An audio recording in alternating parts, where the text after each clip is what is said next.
Oi, gente. Agora a gente vai começar o assunto de geografia agrária, então, de agricultura e de pecuária, em duas aulas ali. Então, nessa primeira aula, vamos falar um pouco aí de geografia agrária. Bem, todas essas atividades agrícolas, essas práticas agrícolas, elas podem possuir algumas subdivisões ali, que a gente vai ver na aula de hoje. E essas subdivisões que a gente vê na agricultura, como, por exemplo, existe agricultura orgânica, existe agricultura de plantation, existem vários tipos de práticas agrícolas ou de pecuárias. Elas são baseadas em quê? Esses critérios, para a gente fazer essa divisão e assim facilitar o estudo. E principalmente baseado ali nas técnicas agrícolas que são utilizadas nessa prática.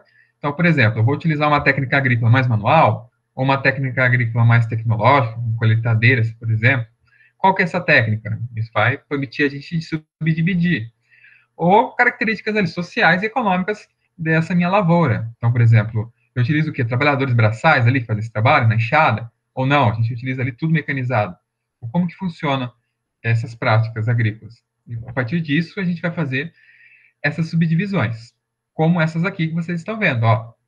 Então, reparem, nesses sistemas agrícolas, a gente tem dois critérios que a gente acaba utilizando, principalmente. Então, no primeiro critério de divisão, a gente divide todas essas práticas agrícolas em dois grandes grupos. Então, reparem, a gente tem a divisão aqui da agricultura ou da pecuária em agropecuária intensiva ou agropecuária extensiva. E uma outra forma também de classificar, que é uma classificação diferente, é nessa agricultura aqui em vários outros tipos. Ó. Então, a gente teria a agricultura ou pecuária ali tradicional, a de plantation, que a gente sempre ouve falar muito na história, certo?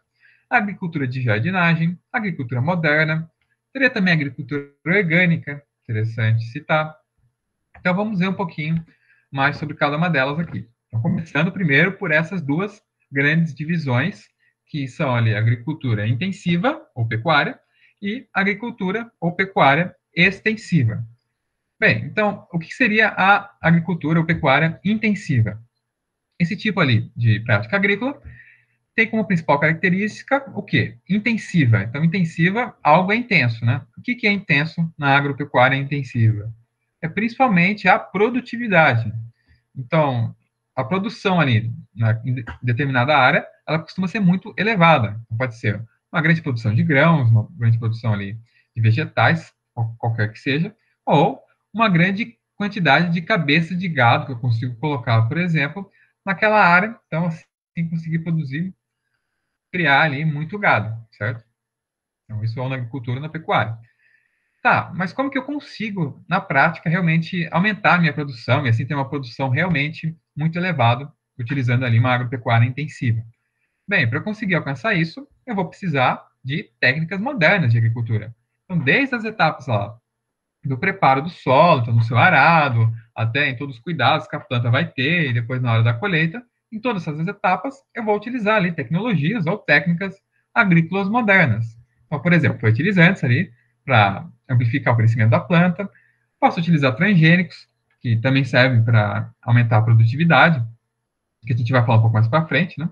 Mas os transgênicos, assim, resumidamente, são organismos geneticamente modificados, certo? Podemos também utilizar a mecanização. Então, se eu tiver colheitadeiras, por exemplo, vocês concordam comigo que é muito mais rápido eu fazer toda essa colheita com esse tipo de maquinário, certo? Que se eu fosse lá manualmente querer fazer toda essa colheita, ia demorar muito mais. Então, tudo isso ajuda a gente a ter uma maior produtividade. E a gente vê que a agropecuária intensiva, ela é praticada tanto em países ricos quanto em países pobres, é claro, mas, no geral, quando a gente fala dos países mais pobres, os subdesenvolvidos, quase sempre são destinados à agroexportação. Então, exportar esses produtos. O Brasil, um grande exemplo, certo? A gente exporta, tinha um grande produtor agrícola e exporta a maior parte do que a gente produz aqui no nosso território. Bem, interessante notar aqui algumas peculiaridades da pecuária, em que a gente acaba utilizando o que aqui? Para conseguir ter essa grande produção de uma grande quantidade ali de cabeças de gado em uma área pequena, e assim ter, né, uma produtividade grande, a gente acaba tendo que confinar muitas vezes esse gado, certo? Porque se o gado ele se alimenta de pasto, a gente vai precisar de uma área muito grande. E assim, eu não vou conseguir ter uma produção tão grande, né? Se eu estou precisando de uma área muito grande. Então, o que a gente faz? Coloca ali, confina o gado e dá ração para eles. Então, principalmente uma ração à base de soja. E, além disso, é claro, a gente vai dar ali uma assistência veterinária. Então, envolve tecnologia, certo? Assistência veterinária ali, envolve profissionais qualificados também. Então, tudo isso vai permitir que, é claro, uma maior qualidade ali, qualidade de vida para o gado, e assim também o produto final, a carne também, a gente conseguir ter uma produção mais elevada. E isso é outra característica aí dessa agropecuária intensiva, com certeza o grande uso de trabalhadores qualificados, né? Então, os próprios veterinários, como eu disse para vocês, também a gente pode ter uso de agrônomos, né, para poder controlar ali qualquer problema na minha produção agrícola, e vários outros profissionais ali com uma grande qualificação. E tudo isso que eu disse é praticamente o oposto da agropecuária extensiva. Então, na agropecuária extensiva, o que costuma ser extenso, no caso aqui? Quanto na agropecuária intensiva, a gente tinha uma grande intensificação da produção, aqui na agropecuária extensiva, a gente vai ter uma grande extensão de terras. Então, a gente vai precisar usar terras muito grandes, muitas vezes, para conseguir ter uma produção viável. E por que isso? Principalmente porque a agropecuária extensiva, ela tem uma baixa produtividade. Então, assim, a gente precisaria ter áreas um pouco maiores para conseguir ter uma produção ali viável, muitas vezes, né? Dependendo dos seus objetivos ali. Quais são essas outras características ali que são opostas à agropecuária intensiva? Então, enquanto na intensiva a gente utilizava técnicas modernas, aqui a gente utiliza técnicas rudimentares, então muito antigas, até muitas vezes arcaicas já. E uma delas é a utilização de queimada ali numa área, para poder fazer a sua limpeza de uma área ali, em que a gente vai fazer esse plantio, né? Normalmente, essas técnicas são aplicadas por quem? Por trabalhadores pouco qualificados. Então, um agricultor ali humilde, por exemplo, que vai ali apenas produzir, fazer agricultura para o seu sustento. Ele não tem nenhuma formação técnica para isso, certo? Muito comum esse tipo de agropecuária extensiva. E assim acaba sendo muitas vezes utilizado para subsistência, certo? Então, uma família, por exemplo, de uma agricultura familiar, utiliza muitas vezes a agropecuária extensiva para poder se alimentar e o excedente que eles produziram, eles vendem ali para mercados ou outras empresas, né? E a principal diferença da pecuária intensiva para extensiva, enquanto na intensiva era muito comum o uso do gado confinado, como eu disse, na extensiva, quase sempre o gado está solto. Então, o gado está solto ali se alimentando do pasto, não dou ração para o gado. Ele se alimenta do pasto, certo? Exigindo ali essas áreas maiores, claro. E a agropecuária extensiva também tem essas características, de a gente não ter profissionais tão qualificados, né? Então, possivelmente não vai ter cuidados veterinários, por exemplo, ou pode ter, e aí a gente teria uma agropecuária semi-extensiva, caso tiver alguns cuidados veterinários, ou algum uso um pouco mais restrito de tecnologias, né? Mas, do ponto de vista assim, mais comum aqui, quando a gente pensa em agropecuária extensiva, seria sem essa presença desse profissional, né? Então, beleza. Então, a gente diferenciou ali agropecuária extensiva e intensiva. Agora, a gente vai ver, com base na outra classificação, esses outros tipos de sistemas agrícolas que a gente tem também. E vocês podem ver que nesses outros sistemas agrícolas, a gente pode utilizar aquelas classificações que eu disse para vocês, de extensiva e intensiva. Então, por exemplo, a gente tem aqui a agropecuária, agricultura ou agropecuária tradicional. A agropecuária tradicional, ela é caracterizada por ser extensiva, por exemplo, né?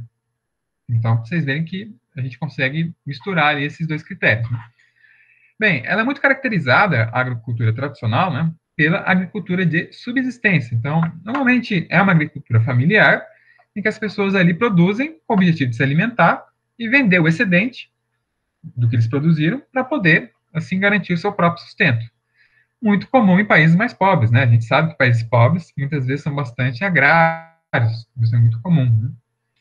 E é claro, como é um regime extensivo, a produtividade é mais baixa, certo? As pessoas ali não têm uma qualificação, não têm uso de alta tecnologia, muito pelo contrário, são técnicas ali tradicionais, né? Tanto que o nome é agricultura tradicional, então utiliza técnicas tradicionais, mais antigas, né? Que já foram historicamente consolidadas na agricultura, né? Nessas técnicas mais recentes, né? E é claro, muito baseada no trabalho manual, como vocês podem ver aqui, muitas vezes familiar, e muito pouco tecnológico, certo? Bem, e a agricultura tradicional, ela tem um tipo muito específico e muito praticado, principalmente nos países pobres, que é a agricultura itinerante, ou também chamada de roça. E itinerante é exatamente isso, né? Itinerante é algo itinerante é algo que vai de um lugar para o outro. Isso é muito característico ali desse tipo de agricultura de roça. Porque como que funciona a agricultura itinerante? Então é assim, eu tenho ali uma família, por exemplo, né, uma que pratica agricultura familiar itinerante, em que eles querem ali se instalar numa nova área para começar essa prática agrícola, né?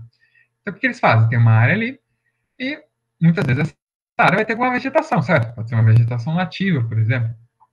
E aí o que eles vão ter que fazer? Eles querem plantar, né? E para eles plantarem, é óbvio que é importante aquela terra em que eles estão ali querendo plantar, em que ela esteja adubada, né? Mas eles não vão utilizar adubos químicos, que envolve ali essa tecnologia, né? Porque, não, para produzir um adubo, eu precisei de tecnologia para produzi-lo. Não, eles não têm acesso a isso numa agricultura tradicional, porque isso é muito caro, certo? Então, como que eu vou fazer ali, eu, com pouco dinheiro, uma agricultura tradicional, como que eu vou conseguir produzir naquela área? Eu vou fazer simples. Eu vou colocar fogo ali naquela vegetação, por exemplo, e aí, todas aquelas cinzas, depois de tudo ser queimado, vai acabar servindo como adubo para minha plantação. Então, essas cinzas que sobraram servem de adubo. E aí, beleza. Utilizo ali aquelas cinzas como adubo, faço ali a minha plantação, utilizando as técnicas tradicionais, trabalho manual, e beleza. Mas depois de um tempo, todos aqueles nutrientes que foram obtidos pela queima, eles vão acabar sumindo, certo? Eles vão acabar sendo utilizados ali pelas plantas e se esgotam. Então, o solo ele acaba se esgotando muito rápido, esse tipo de técnica. E aí, aquele agricultor, não podendo mais utilizar aquele solo, que ele foi esgotado, certo? Ele não colocou mais adubos ali, ele simplesmente utilizou até aquele solo se esgotar. E aí, consequentemente, ele vai ter que arrumar uma nova área para poder repetir esse processo de fazer a queimada e plantar lá. E, então, assim, esse tipo de agricultura, ele tem esse inconveniente, né? Que a pessoa vai ter que ficar sempre se mudando de um local a outro, além do desmatamento, óbvio. Também é um problema. Um outro tipo de sistema agrícola que a gente tem é o regime de plantation, certo? Foi muito praticada, principalmente, e ainda é muito praticada, em países subdesenvolvidos, são países mais pobres. E um bom exemplo desse regime de plantations que aconteceu aqui no Brasil, né? É, por exemplo, as plantations de cana-de-açúcar, em que elas tinham algumas características muito específicas, né? Que caracteriza esse regime de plantation, que são quais?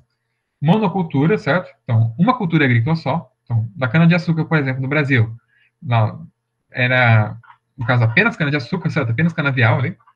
Então, monocultura, uma cultura só. De exportação, então, destinado sempre a exportar para outros países. Mão de obra, uso de mão de obra escrava, então, você não tinha que pagar nada ali para os seus trabalhadores. E tudo isso era realizado em latifúndios. Latifúndios são grandes propriedades rurais, certo? Então, a gente tinha um proprietário ali, dono de grandes terras, né, as fazendas, né? Isso também foi muito praticado no café, certo? Então, o café e a cana-de-açúcar teve muito a presença desse regime aqui no Brasil, das plantations, né? Bem, é claro, hoje ainda existe esse regime de plantations, mas com algumas modificações, principalmente que pode ainda acontecer com mão de obra escrava, certo? A gente sabe que não existe escravidão, tanto no Brasil quanto no mundo, mas muitas vezes você utiliza ali um trabalhador com uma mão de obra barata, certo? Você paga salários bem baixos para esses trabalhadores, né? Um exemplo de plantation muito famosa hoje em dia acontece em vários países africanos ali, a produção do cacau, né? Então ele segue esse padrão aqui, mão de obra barata, em vez de ser escrava, o fazendeiro ali, dono do latifúndio, de grandes propriedades de cacau, produzindo apenas cacau, com o destino de exportar. Então, muito exportar esse cacau, principalmente os países europeus, que utilizam muito para fazer o chocolate, né, o cacau, certo? E é muito comum também o uso de técnicas tradicionais, né? Tanto que é muito comum em países mais pobres ali. Essas técnicas mais simples, mais antigas também. Mas pode ter ali, eventualmente, algumas técnicas misturadas, algumas técnicas mais modernas, tá? Mas principalmente técnicas mais rudimentares. Bem, o próximo sistema agrícola é a agricultura de jardinagem.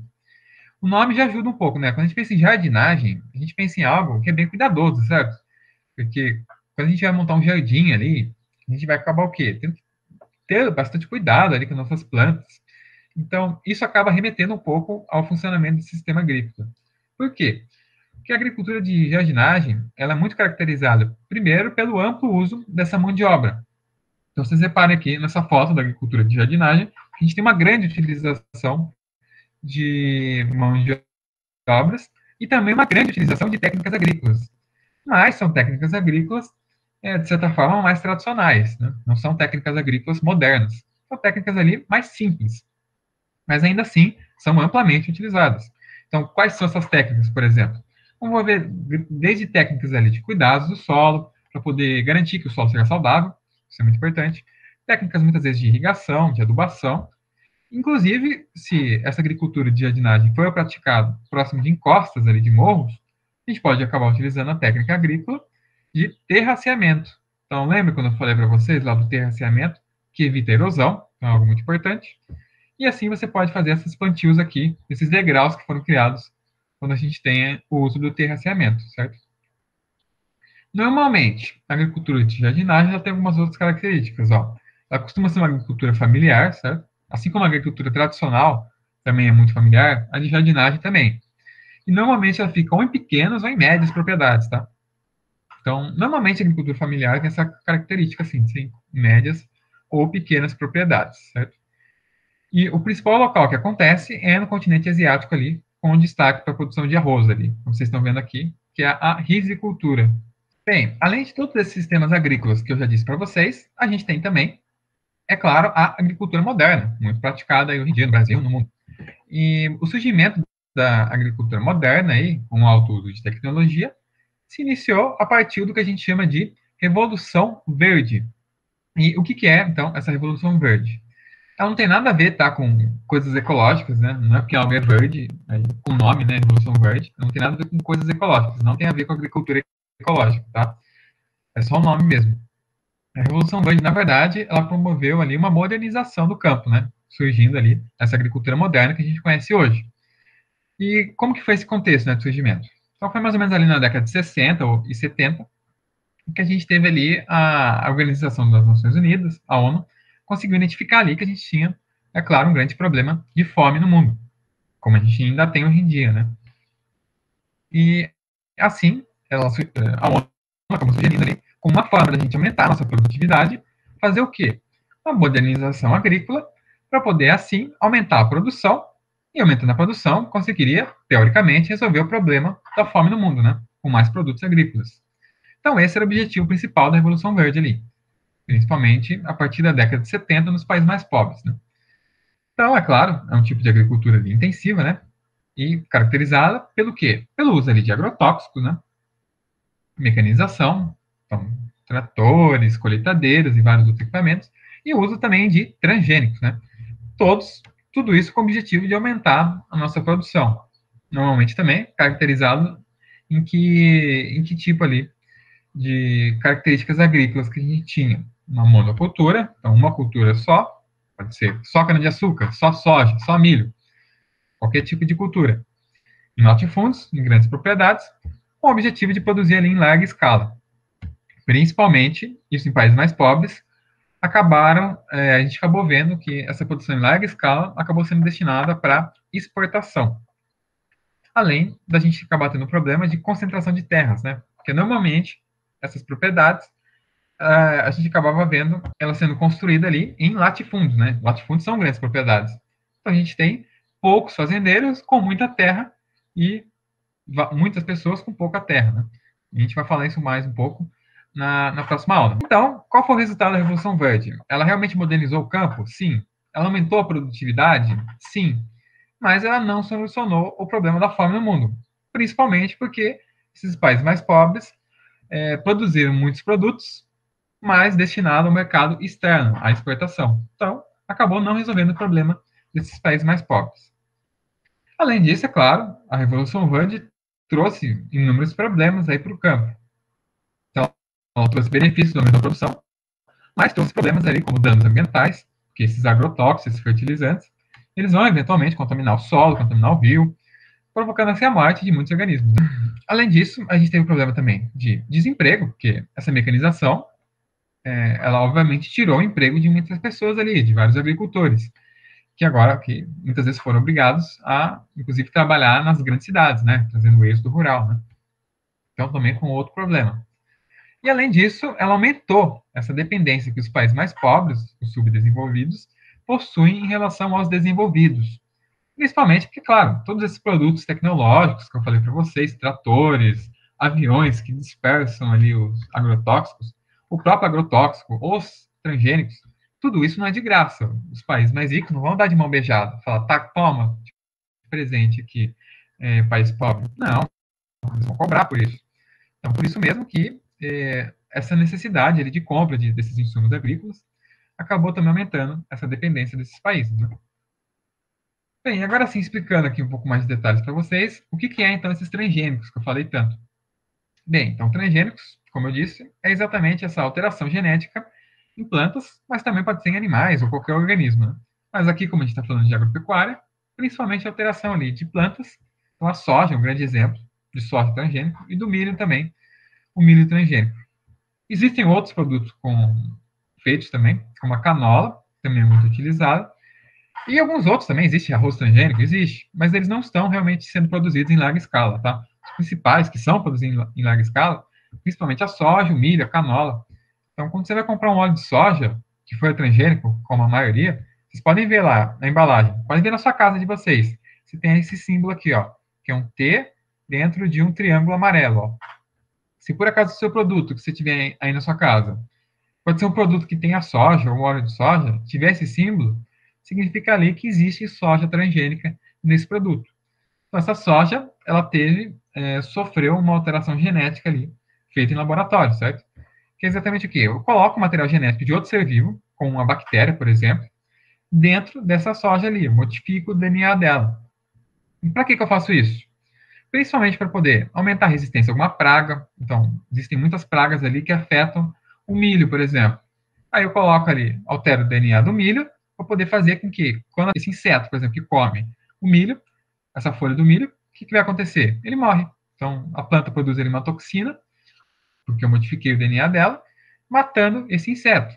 Ou então, fazer com que esse organismo transgênico seja resistente ao herbicida.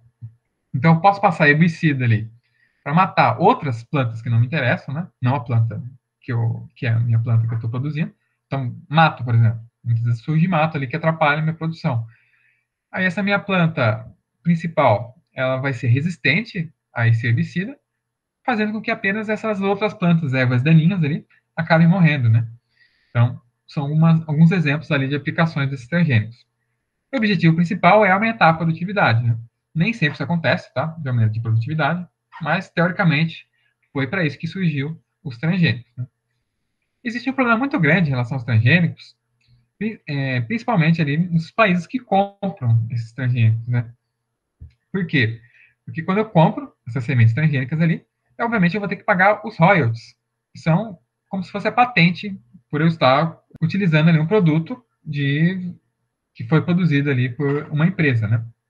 Então, assim, eu tenho que ficar continuamente pagando e pagando dinheiro para uma empresa ali, como, por exemplo, a Monsanto, que é a principal produtora de transgênicos no mundo, né? Tanto que ela tem um monopólio, praticamente, desse setor. Então, mais de 90% dos transgênicos ali produzidos no mundo são da Monsanto, né? Então, fica uma empresa só produzindo todos esses produtos. Bem, então, alguns outros detalhes que a gente tem aqui da agricultura moderna, muito presente os transgênicos, temos basicamente as mesmas características que eu disse para vocês da agricultura intensiva, que tem uma grande produtividade, né?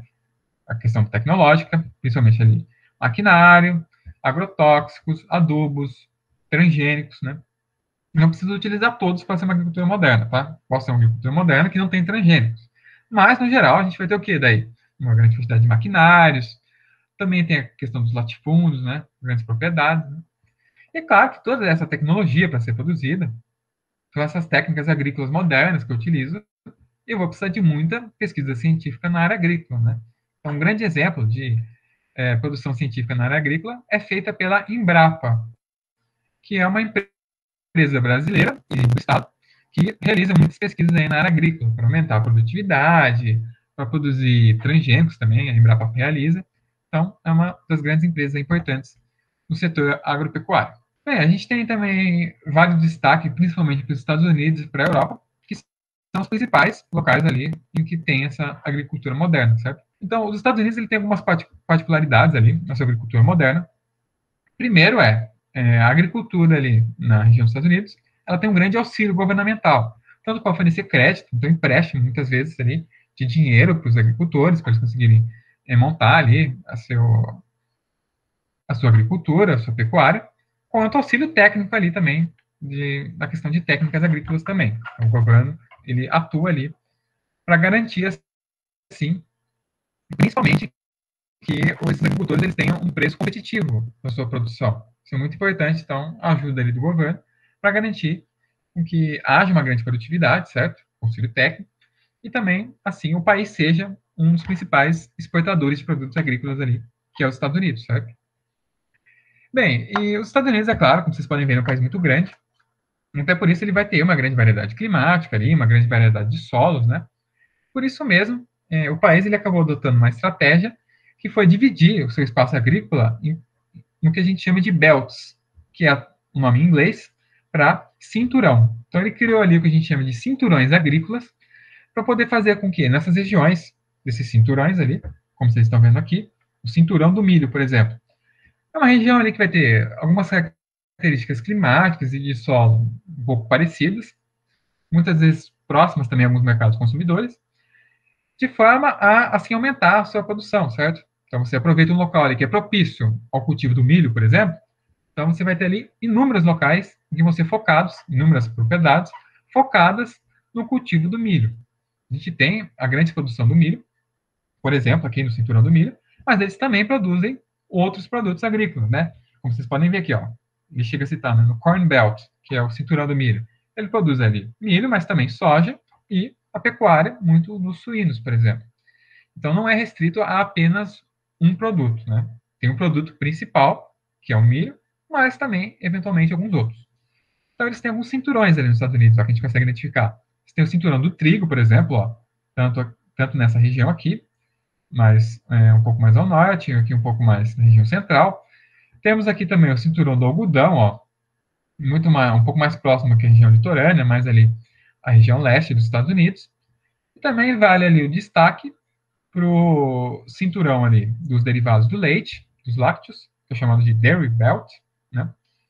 Que é principalmente ali na produção do gado leiteiro, e também do Green Belt, que também fica nessa mesma região, que é o cinturão verde, principalmente ali na produção de legumes e grãos em geral, né? Também tem ali umas regiões de fruticultura irrigada aqui também, ó, que é uma região, certo, com pouca água aqui, uma região meio desértica nos Estados Unidos.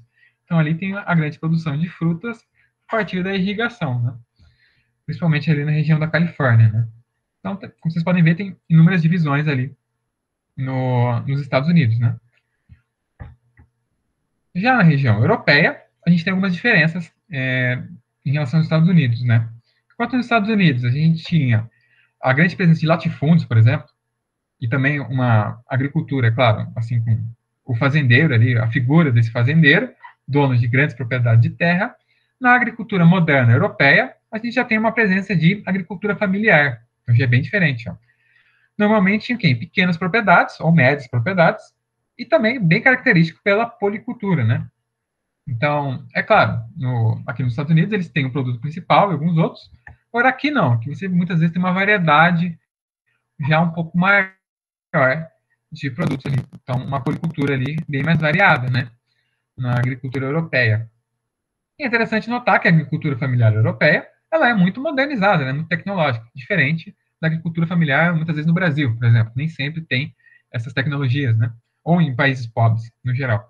Aqui não, a gente realmente tem esse uso de silos para poder armazenar os grãos, a gente tem o uso, muitas vezes, de agrotóxicos, e de adubos, de outras técnicas agrícolas, ou pode ter também a agricultura orgânica, claro, dependendo do caso. Mas existem alguns problemas ali, algumas dificuldades nessa agricultura europeia, que a gente pode destacar aqui. Então, por exemplo, os altos custos. Então, muitas vezes, para eu contratar uma mão de obra para a minha produção agrícola, eu vou acabar gastando muito, porque é cara a mão de obra na Europa. Então, é uma produção muito cara. Além disso, a tecnologia, propriamente dita, né, essa produção de adubos, ou compra de tratores, de colheitadeiras, são caros também, é claro. Temos problemas de espaço na Europa, né? Até porque a Europa inteira é do tamanho da floresta amazônica, por exemplo, se a gente fazer uma comparação. Então, a América tem muito mais espaço, as Américas, comparado à Europa, que é muito pequena, muito reduzida. Então, isso é um grande problema.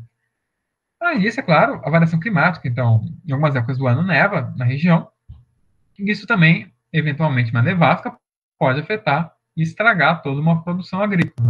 Então, são vários problemas ali que os europeus eles têm que contornar. E assim, o governo, para poder tornar a agricultura europeia mais competitiva, eles acabam utilizando, dando subsídios agrícolas ali. Então, diminuição do pagamento de impostos, por exemplo, ou ajudas como créditos financeiros para os agricultores europeus, para tornar essa agricultura mais competitiva ali, e impedir, inclusive, a entrada de produtos estrangeiros, excesso de produtos estrangeiros ali no continente europeu. Bem, e por fim, eu vou falar aqui para vocês a agricultura orgânica, certo? A agricultura orgânica, bem diferente ali dessa agricultura convencional, que foi a que eu disse até agora para vocês, ela é baseada principalmente ali no seu respeito ao meio ambiente. Ela causa impactos ambientais? Ela também causa, tá? Isso é importante.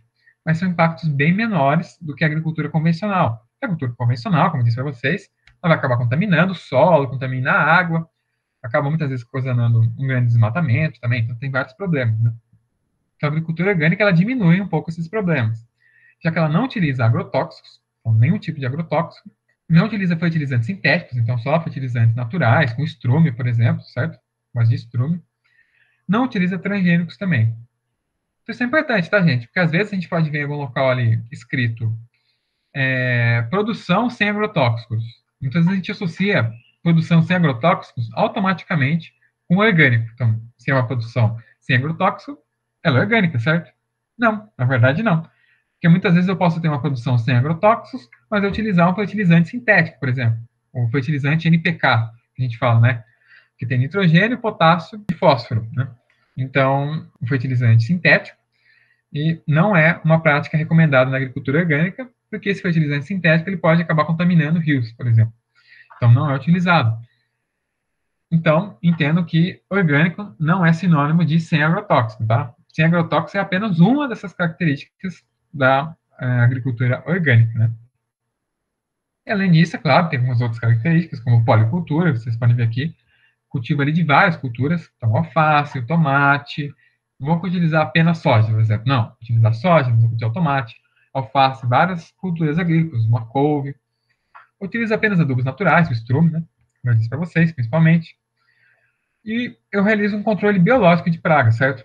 Então, se, por exemplo, tiver um problema de um inseto ali que está comendo a minha agricultura, eu posso simplesmente utilizar um outro inseto que vai comer esse primeiro inseto, para assim poder realizar um controle biológico, certo? Não um controle com agrotóxico. Bem, como eu já disse para vocês, eu também utilizei aí, durante a aula esse termo agricultura familiar, né?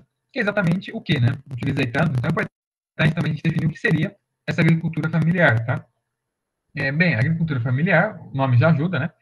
É muito esse tipo de agricultura que ela pode ser uma agricultura familiar com várias características, ele ser uma agricultura orgânica, ser uma agricultura moderna. A agricultura familiar ela pode ser praticada de diversas formas, tá? Mas o que define uma agricultura ser familiar é exatamente que toda essa administração e todo esse trabalho braçal ele ser realizado pelos membros de uma mesma família ali, né? Então todo mundo ali trabalha com o objetivo, principalmente, de autossustentar-se, né? Então eles produzem para a produção ali consumo próprio e também vendem o excedente para poder se sustentar. Esse é o principal objetivo da agricultura familiar. É importante destacar, é claro, que a agricultura familiar ela é muito presente ainda no Brasil, tá? Então, 77% das propriedades que a gente tem aqui no Brasil, né? Então, 3/4 das propriedades, elas são de agricultura familiar. Mas elas não correspondem à maior parte da área, tá? A maior parte da área ainda está nos grandes latifundiários, nos fazendeiros. Mas em número de propriedades, a gente tem a predominância da agricultura familiar, né? Tanto que emprega 10 milhões de pessoas, ó. Então, olha quantas pessoas no Brasil dependem diretamente da agricultura familiar, né? E também vale o destaque que, apesar da gente muitas vezes achar que muitos produtos que a gente consome vêm dessa agricultura moderna, né? E alguns deles vêm mesmo, né? A soja que a gente consome, a maior parte dela realmente vem dessa agricultura de soja transgênica, que foi produzida em larga escala. Mas nem tudo que a gente consome vem dessa agricultura moderna. Uma boa parte vem dessa agricultura familiar também. Então, por exemplo, 70% do feijão que a gente consome no Brasil, ele vem da agricultura familiar. Então, não é essa agricultura modernizada ali convencional que a gente costuma ver. Também vale destaque para alguns outros produtos, ó, 50% das aves, né, principalmente o frango, 20% do trigo. Então, vale esse destaque aí dessa grande importância da agricultura familiar, inclusive no nosso dia a dia aí. Bem, um outro termo também que vale uma menção é até a diferenciação, tá, do que é agropecuária e do que é agronegócio, tá? Então, agropecuária, é o que eu falei até agora para vocês aí, essa agricultura e a prática da pecuária também. E o agronegócio é um termo mais abrangente, tá? Então, ele vai incluir tanto essas atividades que eu falei para vocês, da agropecuária, quanto também alguns outros setores da economia que estão relacionados diretamente com a agricultura. Então, por exemplo, agroindústrias, que são essas indústrias que dependem diretamente da agricultura. Então, por exemplo, uma produção agrícola ali de laranja, e aí a gente vai ter ali uma indústria que pega essa laranja e transforma essa laranja em suco. Então, essa laranja que transforma então, essa indústria que transforma a laranja em suco, ela é uma agroindústria, por exemplo. Né? E várias outras indústrias relacionadas também, elas fazem parte ali do agronegócio e movimentam esse setor que a gente chama de agronegócio. Então, uma indústria, por exemplo, de maquinária agrícola, que produz ali a colheitadeira, faz parte desse setor do agronegócio. Ou a própria empresa que vende essas máquinas agrícolas, que vende fertilizantes, elas fazem parte também do agronegócio. Então, é um setor muito importante na economia, né? Tanto que, em muitos países, elas correspondem muitas vezes à metade, simplesmente, de toda a economia de um país. Então, agricultura e pecuária, junto com todos esses setores ali relacionados a ela, né? E vale o destaque aí para o Brasil, que a gente tem um alto investimento aqui em tecnologia agrícola, né? Então, essa agricultura modernizada é muito presente aqui no Brasil.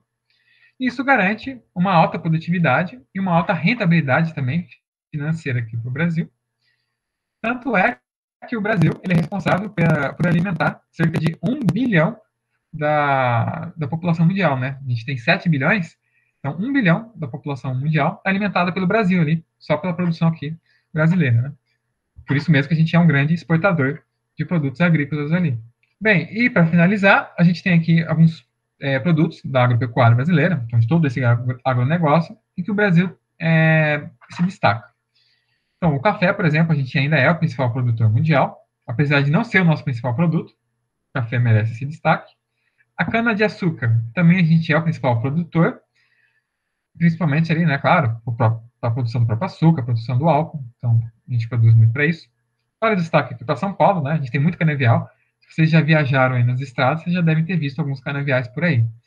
Laranja é a mesma coisa, destaque para o estado de São Paulo, aqui também, e a gente também é não só o maior produtor da laranja em si, né, em natura, como também o maior produtor mundial de suco de laranja, né? A gente vende muito para os Estados Unidos o suco de laranja. A soja, sim, que é o nosso carro-chefe, né? A gente é o maior produtor de soja do mundo. E muita dessa soja é destinada ali ou para a alimentação do gado, ou também para exportação. Então, principalmente para a China, a gente exporta bastante soja, né? Fica aqui também uma menção honrosa para o milho, né? Que também a gente é um grande produtor, principalmente aí mais na região sudeste, sul aqui, certo?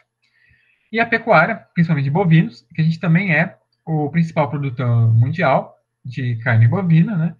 Principalmente concentrado aqui, como vocês podem ver, na região centro-oeste. Então, principalmente ali na região mais de Cerrado, a gente tem a grande presença dos bovinos, né? Assim como a soja. Vocês podem ver que a soja, além da região sul, a gente também tem um grande destaque aqui na região centro-oeste. Bem, além desses produtos, fica a menção rosa para arroz e para feijão, que a gente produz muito também, muito para a nossa alimentação, né?